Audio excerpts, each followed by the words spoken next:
Welcome to my YouTube channel math by Sanjay. आज हम करेंगे सिंप्लीफिकेशन का 7th पार्ट। तो 6 पार्ट मैंने प्लेलिस्ट में ऐड कर दिए हैं। अगर आपने वो नहीं देखे तो आप देख सकते हो प्लेलिस्ट में जाकर।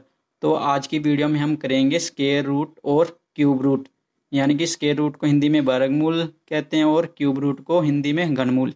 तो देखेंगे कि हम किसी भी नंबर का क्यूब रूट और स्क्वायर रूट कैसे निकालेंगे। चलिए सबसे पहले हम करते हैं स्क्वायर रूट के किसी भी नंबर का स्क्वायर रूट जल्दी से जल्दी कैसे निकालेंगे। पर उसके लिए आपको 30 तक स्क्वायर याद होने चाहिए, तभी हम जल्दी से जल्दी स्क्वायर रूट निकाल सकते हैं। तो आपके सामने मैं 30 तक स्क्वायर लिख देता हूँ पहले, फिर बताऊंगा कि कैसे निकालेंगे हम स्क्वायर रूट। चलिए आपके सामने 30 तक मैंने स्क्वायर लिख दिए हैं। अगर आपको याद नहीं है तो आप स्क्रीनशॉट ले सकते हो और याद कर सकते हो। चलिए फर्स्ट क्वेश्चन आपके सामने है √576 यानी कि 576। तो इसका स्क्वायर रूट कैसे करेंगे। तो सबसे पहले हमें यूनिट डिजिट देखना है क्या है। यूनिट डिजिट है 6। तो हमने देखना है कि ये किसके स्क्वायर करने पर आता है। तो हम देखेंगे इनमें 4 का स्क्वायर करने पर यूनिट डिजिट 6 आता है और 6 का स्क्वायर करने पर यूनिट डिजिट 6 आता है। तो हम लिख लेंगे 4 और 6। तो उसके बाद में क्या करना है, अगर हम स्क्वायर रूट कर रहे हैं तो 2 डिजिट को छोड़ देना है। तो अब क्या रह गया हमारे पास 5। तो 5 के आसपास किसका स्क्वायर आता है। तो हम इनमें से देखेंगे 4 का आता है। तो हम ये किसका स्क्वायर रूट है 2 का, तो 2 लिख देंगे।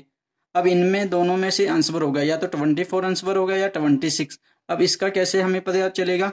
तो ये 2 है, उससे अगले डिजिट 3 से मल्टीप्लाई कर देंगे तो हम देखेंगे कि 6 आ जाएगा। तो अब इसको 5 से कंपेयर करेंगे। 5 अगर छोटा है तो छोटे वाला आंसर होगा। अगर 5 की जगह कुछ और डिजिट होता या बड़ा होता 6 से तो बड़ा वाला आंसर होता। तो इसका आंसर हो जाएगा 24। चलिए सेकंड क्वेश्चन आपके सामने है रूट में 7569। तो इसको कैसे सोल्व करेंगे। तो पहले यूनिट डिजिट चेक करना है और देखना है कि ये किसका स्क्वायर करने पर आता है। तो हमें पता है कि 9 या तो 7 का स्क्वायर करने पर आएगा या 3 का स्क्वायर करने पर।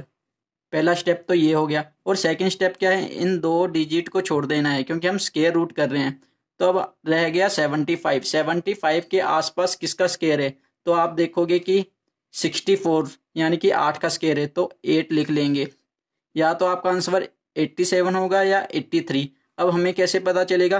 तो 8 से अगले डिजिट को मल्टीप्लाई कर देना है तो आएगा 72। अब इससे कंपेयर करना है 75 से। 72 से 75 बड़ा है तो बड़े वाला आंसर होगा यानी कि 87। चलिए एक और क्वेश्चन लेते हैं। 12769 का स्क्वायर रूट करना है। तो हम देखेंगे पहला स्टेप कि यूनिट डिजिट क्या है 9। तो 9 किसका स्क्वायर करने पर यूनिट डिजिट 9 आएगा। तो हमें पता ही है 7 का स्क्वायर करने पर यूनिट डिजिट 9 आता है और 3 का स्क्वायर करने पर यूनिट डिजिट 9 आता है। तो अगला स्टेप क्या होगा, स्क्वायर रूट कर रहे हैं तो 2 डिजिट छोड़ देने हैं और फिर देखना है 127 के आसपास किसका स्क्वायर आता है। तो इसके आसपास आता है 11 का, क्योंकि 11 का स्क्वायर होता है 121। तो यहाँ पर 117 आ जाएगा और 113। अब इनमें से एक आंसर होगा। तो हमें पता कैसे चलेगा कि कौन सा आंसर है। इससे अगले वाले डिजिट यानी कि 12 से मल्टीप्लाई कर देंगे। तो इसका मल्टीप्लाई करेंगे तो 132 आएगा। तो हमें अब कंपेयर करना है कि 127 इससे बड़ा है या छोटा। तो हम देखेंगे कि 127 छोटा है तो हमेशा छोटे वाला आंसर होगा, यानी कि आंसर होएगा 113। चलिए फोर्थ क्वेश्चन आपके सामने है 3625 का स्क्वायर रूट करना है। तो पहले यूनिट डिजिट देखेंगे 5 है, तो 5 किसके स्क्वायर करने पर यूनिट डिजिट 5 आएगा। तो हमें पता ही है 5 का स्क्वायर करने पर यूनिट डिजिट 5 ही आता है हमेशा। तो 2 डिजिट छोड़ देने हैं और अब देखना है 306 के आसपास किसका स्क्वायर आता है। तो हमें पता ही है कि 17 का स्क्वायर होता है 289।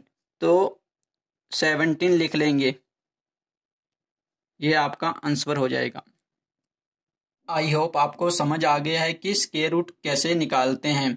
तो चलिए हम मल्टीप्लाई ट्रिक देखेंगे। 99 को 45 से हम जल्दी से जल्दी कैसे सोल्व करेंगे। तो ये ट्रिक उन क्वेश्चन के लिए है जिसमें 99 को किसी भी 2 डिजिट वाले नंबर से हम जल्दी से जल्दी कैसे मल्टीप्लाई करेंगे। तो इसके लिए हमको 2 सेकंड ही लगेंगे और 2 स्टेप ही फॉलो करने हैं। तो सबसे पहले देखना है कि हमने 99 को किससे मल्टीप्लाई करना है, 45 को। 45 से एक नंबर कम लिख लेंगे, यानी कि 45 से एक नंबर कम 44 और 2 जगह खाली छोड़ देनी है। तो अब हम नेक्स्ट स्टेप क्या होगा कि 4 में कितने जोड़े के 9 आए, 5, और इस 4 में कितने जोड़े के 9 आए, 5। ये आपका आंसर हो जाएगा। चलिए एक और एग्जांपल आपके सामने है। 99 को 83 से मल्टीप्लाई करना है। तो पहला स्टेप क्या होगा, 83 से छोटा एक छोटा 82 और 2 जगह खाली छोड़ देनी है। अब 8 में कितना जोड़े के 9 आए, तो 1, और 2 में कितना जोड़े के 9 आए, 7। तो आपका आंसर हो जाएगा 8217। एक और एग्जांपल आपके सामने, 99 को 69 से मल्टीप्लाई करनी है। तो हम देखेंगे 69 से एक कम 68 और 2 जगह खाली छोड़ देनी है। और 6 में कितना जोड़े के 9 आए, 3। 8 में कितना जोड़े के 9 आए, 1। तो आपका आंसर हो जाएगा 6831। चलिए एक और ट्रिक आपके सामने है। अब हम इसमें देखेंगे कि किसी भी नंबर को 5, 25 और 125 से जल्दी कैसे मल्टीप्लाई करेंगे। तो पहला क्वेश्चन आपके सामने है, 152 को 5 से मल्टीप्लाई करनी है। तो इसके लिए हम क्या करेंगे, इसको 2 से मल्टीप्लाई और 2 से डिवाइड कर देंगे। जैसे 152 को 2 से मल्टीप्लाई और 2 से डिवाइड, तो इसका क्या फायदा होगा, ये 10 बन जाएगा। और इसको 2 से डिवाइड करेंगे 76 आ जाएगा। और 76 को 10 से मल्टीप्लाई करेंगे 760। चलिए एक और क्वेश्चन आपके सामने है, 1470 को 5 से मल्टीप्लाई करनी है। तो इसको 2 से मल्टीप्लाई कर देना है, 2 से ही डिवाइड कर देना है। तो ये 10 बन जाएगा। और इसको 2 से डिवाइड करेंगे 735 हो जाएगा। तो इन दोनों को आपस में मल्टीप्लाई करेंगे 7350। ये आपका आंसर हो जाएगा। चलिए एक और क्वेश्चन करते हैं। 412 को अब यहाँ पर 25 से मल्टीप्लाई करना है। पिछले क्वेश्चन में हम 5 से मल्टीप्लाई कर रहे थे, तो इसमें हम क्या करेंगे, 100 बनाना है हमें। 25 को 4 से मल्टीप्लाई कर देंगे और 4 से ही इसको डिवाइड कर देंगे। तो हम देखेंगे यहाँ पर 100 बन जाएगा। और इसको 4 से डिवाइड करेंगे तो 103। तो इन दोनों को आपस में मल्टीप्लाई करेंगे, ये आपका आंसर हो जाएगा। चलिए एक और एग्जाम्पल आपके सामने है। 1024 को 25 से मल्टीप्लाई करनी है। तो इसमें 4 से मल्टीप्लाई और 4 से डिवाइड करेंगे। तो ये आप देखोगे कि 100 बन जाएगा।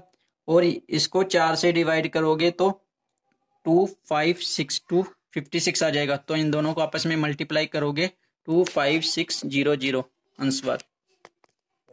चलिए एक और क्वेश्चन आपके सामने, 912 को 125 से मल्टीप्लाई करना है। पिछले क्वेश्चन में 25 था, अब इसमें 125 है। तो अब हम इसमें 8 से मल्टीप्लाई 8 से डिवाइड करेंगे, क्योंकि अगर इसको 8 से मल्टीप्लाई किया तो ये 1000 हो जाएगा। और इधर 8 से डिवाइड भी करना है, तो 8 से डिवाइड करेंगे इसको तो 114 ये आ जाएगा। तो हम इजिली 114 को 1000 से मल्टीप्लाई कर सकते हैं। तो ये आपका आंसर हो जाएगा। चलिए ये थी आज की वीडियो। आई होप आपको ये वीडियो अच्छी लगी होगी। आप मुझे कमेंट में बताएं कि आपको ये वीडियो कैसी लगी। और अगर आपने हमारे चैनल पर पहली बार विजिट किया है तो चैनल को सब्सक्राइब कर ले, ताकि नेक्स्ट वीडियो की नोटिफिकेशन आपको अपने यूट्यूब में मिल जाए। और इस वीडियो को ज़्यादा से ज़्यादा अपने फ्रेंड्स के साथ शेयर करें।